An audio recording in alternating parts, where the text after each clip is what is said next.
Cool, cool. Do you guys have a title or character that you haven't worked on but you would like to work on? What you got, Doug? I mean, I think Brian and I have about 20 ideas between the two of us that we've talked over that we would all love to do if we can figure out a way to do the time. Now, if you're talking about, classic characters that I haven't gotten a chance to work on that I'd love to, I mean, for me, there's always going to be a special place for the X-Men because that's was my book when I was a kid. Yeah, same. And then when it comes to I don't want. I know this is going to sound weird. I'm not sure I'd agree to write the big guys anymore, like Batman, Superman, Wonder Woman. I think those kind of terrify me at this time. I would rather you give me somebody nobody cares about and let me develop that character into something maybe people like. Okay.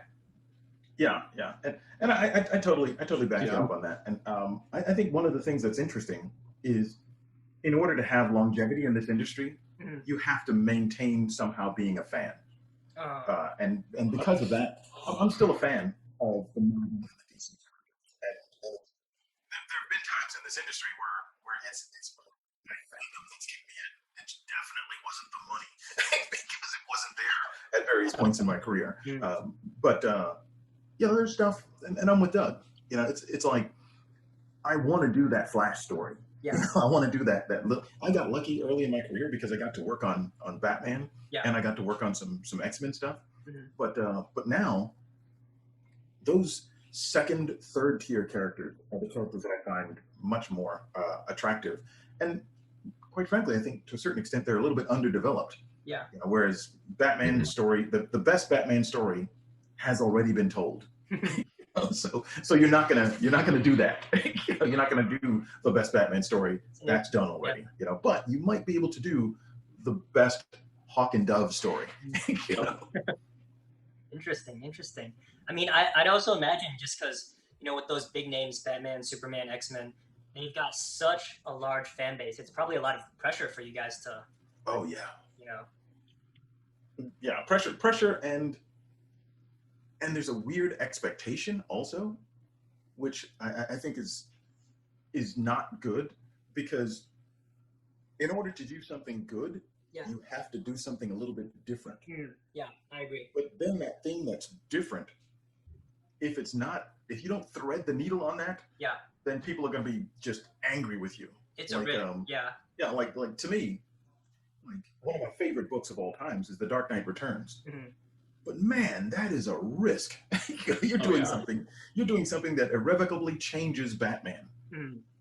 It just so happens that he nailed it. So it's just like that's kind of a tough game. And if you do that and you miss, then you will suffer the slings and arrows. Yeah, especially writers. They get I've seen it a lot where because it's so tough where writers have to, readers want something new, but they also don't want something too new a lot of times, because every reader wants something different, right? Some readers want something that's completely different, and then some readers are like, no, I just want the characters to stay the same and do the same thing. So it's a tough job. Oh yeah, ask Milli Vanilli about that second album.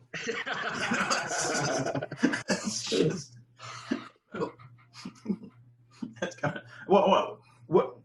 How do you feel about that, Doug? The idea of them wanting new.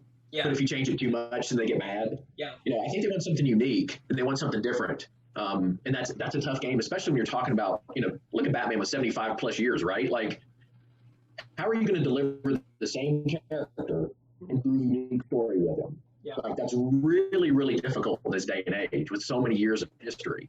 And so that's where I'd be like, man, if I'm Batman, I would have to have somebody like Brian going along with me, because to try to do something new with him, yet keep it the same, that's a monster task. Yeah, and then park it through that maze of continuity. Yeah. Years and years. Yeah. So many. Yeah. Yeah, I mean, I don't envy you guys at all. Just like all these, Marvel and DC movies are coming out. If they make a bad one, man, the fan base goes nuts. Oh yeah. Oh yeah. And I'm part of that fan base that goes nuts. I will talk the trash.